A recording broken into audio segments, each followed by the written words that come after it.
السلام علیکم ورحمۃ اللہ وبرکاتہ۔ ابھی گرمی میں حالات سے پریشان کن کیفیات میں کافی احباب نے میسیجنگ شروع کی۔ جناب گرنے کی کیفیت ہو گئی ہے، بی پی لو ہونے کی کیفیت ہو گئی ہے، کمزوری بہت ہو گئی ہے، ویکنس بہت ہو گئی ہے۔ تو ان سب باتوں کو اپنی گرمی سے ہی کاؤنٹر کیجئے، گرمی کی شدت سے کاؤنٹر کیجئے۔ تو اس کے لیے ادھر ادھر 954 پریشانیوں میں پڑنے کی ضرورت نہیں ہے۔ گرمی میں ہوتا یہ ہے کہ شدت گرمی میں آپ کے جسم سے جو پسینہ نکلتا ہے یہ آپ کے منرلز گرا دیتا ہے، خارج کر دیتا ہے۔ تو جسم کی پیٹ معدہ آنت کی نہیں، جسم جو ہے قلت غذا کا شکار ہو جاتا ہے۔ جسم کا تعلق کیسے؟ اعصاب سے۔ تو اعصابی طور پر جب آپ کے جسم سے پسینے کی شکل میں منرلز گر جاتے ہیں، اس کی صورت میں شدید کمزوری پیدا ہوتی ہے۔ اعصاب مضبوط ہوں گے، بلڈنگ کھڑی ہوگی تو سارے کام ہوں گے نا، اس میں سبزی بھی بکے گی اور لوہا بھی لگا ہوا ہوگا۔ لیکن جب اعصاب بلڈنگ ہی گر جائے پھر سارے دھندے چوپٹ، ساری دکانیں بند۔ تو اعصاب گرنے کی صورت میں اکثر یہ سمجھا جاتا ہے کہ پانی زیادہ پیئیں گے اور ٹھیک رہیں گے، بالکل بھی نہیں۔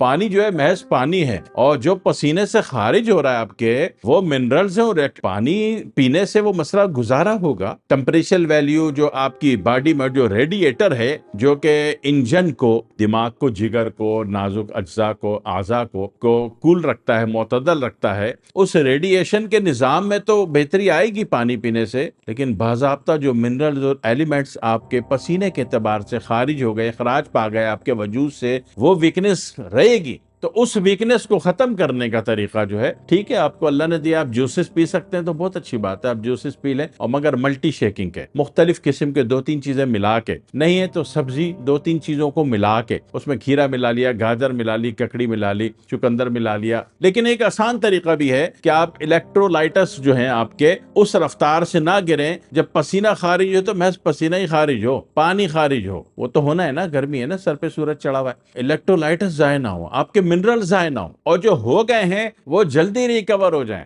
تو وہ کیسے ہوگا؟ بہت آسان، سو سمپل۔ گون کا تیرا آپ کے پاس پسا ہوا ہونا چاہیے، گرمی ہے تو کوئی 1 کلو تو ہونا چاہیے گھر میں، اور تخم ملنگا، بیسل سیڈ جس کو کہتے ہیں، وہ بھی 1 کلو گھر میں ہونا چاہیے۔ دن میں 1 مرتبہ کم از کم، جو حکمہ کے جو سینئرز حکمہ ہیں، وہ جو اپنے تجربے اور مشاہدات کے اعتبار سے جو انہوں نے محسوس کیا، تو کم از کم 1 دفعہ بھی، وہ اللہ توفیق دے تو 6 دفعہ پی لیں، 1 دفعہ بھی صبح 10 بجے جب سورج اپنا چوتھا گیئر لگا رہا ہوتا ہے، تو صبح 10 بجے جو ہے آپ نے کیا کرنا ہے جناب علی، 1 چھوٹا چائے کا چمچ گون کا تیرا اور ایک بڑا کھانے والا چمچ تخم ملنگا، 1 گلاس پانی میں حل کیا، 5 منٹ چھوڑ دیا اور پی گئے، تو یقین کریں کہ یہ بہت بڑا سیور ہے آپ کے الیکٹرولائٹس کا۔ ایک دفعہ باہر جا کے دیکھ لینا بھائی، ایک دفعہ باہر جائیں، دیکھیں کہ گرمی میں کتنی پیاس لگی، کتنی کمزوری آئی، اور کتنا حلق خشک ہو گیا، اور دماغ کی ڈی ہائیڈریشن کیا بول رہی تھی۔ ایک دن ناپ لیں، دوسرے دن یہ پی کے چلے جائیں اسی ٹمپریچر ویلیو میں، تو جا کے ناپ لیں کہ بات کتنی حقیقت تھی۔ تو یہ بہت بڑا سیور ہے آپ کے منرل کا۔ دوسری بات ہے کہ پروڈیوسر بھی ہے، ہاں جی،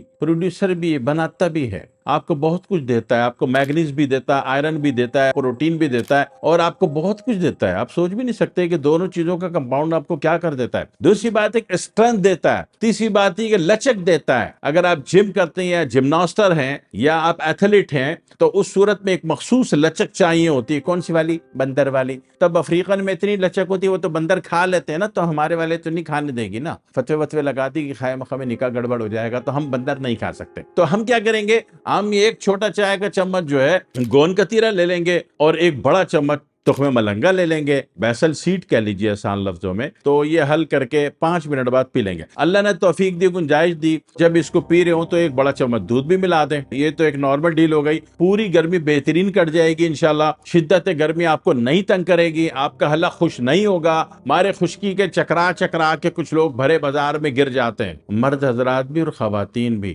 چکر آ گئے گرمی میں، ٹن کر کے گر گئے۔ نہیں گریں گے، پکی بات ہے کہ نہیں گریں گے۔ اس کے بعد جناب علی دوسری بات یہ کہ جو خشکی کا مادہ ہے، یہ خشکی اگر قائم ہو گئی اور وہاں تری لوبریکیشن دوبارہ جگہ نہیں بنا سکی، تو وہ تو اسکن کی بیماریاں دے دے گا آپ کو، سورائسس دے دے، اس کی مرضی ہے کہ جناب علی ایکزیما دے دے، اس کی مرضی ہے کہ پوری اسکن کو ڈی ہائیڈریٹ کر دے، ایسا لگے کہ جیسے تانبا کا کشتہ کھا کے مرنے والے ہیں، غلط قسم کا کشتہ۔ یہ ساری مصیبتوں سے بچ جائیں گے اگر اس کے عادی ہو گئے۔ دوسری بات، یہ اس وقت بھی فائدہ دے گا بھری گرمی میں کہ رات کو اس کو ڈائریکٹ دودھ میں حل کر لیں، کچی لسی میں حل کر کے، دودھ میں حل کر کے پی لیں، تو رات بڑی مفرہ ہو جاتی ہے۔ اور تیسری بات، وہ تمام لوگ جن کو نیند کے مسائل ہیں، وہ رات کو پھر نیم گرم دودھ سے لیں گے، وہ سردی ہو یا گرمی ہو، تو اس سے اللہ ان کی نیند اچھی کر دیتا ہے، دماغ ریلیکس موڈ میں ہو جاتا ہے۔ ہسبینڈ کو آپ نے دیکھا کہ ہسبینڈ آج لڑائی جھگڑے کے پکے موڈ میں، آستین انہوں نے اوپر چڑھائی ہوئی ہے، میری چڑھائی ہوئی سے نہیں ڈرو، میں تو خود بیلن کھا کے آتا ہوں، ہسبینڈ صاحب نے چڑھائی ہوئی ہے۔ خواتین کو چاہیے کہ ان کو جناب علی گون کا تیرا اور تخم ملنگا نیم گرم دودھ میں حل کر کے ٹھنڈا کر کے 2-4 قطرے روح افزا کے ڈال کے ان کی خدمت میں پیش کر دیں۔ یقین کرو ہسبینڈ لڑائی جھگڑا بھول جائیں گے، پوری رات پیار سے گزرے گی،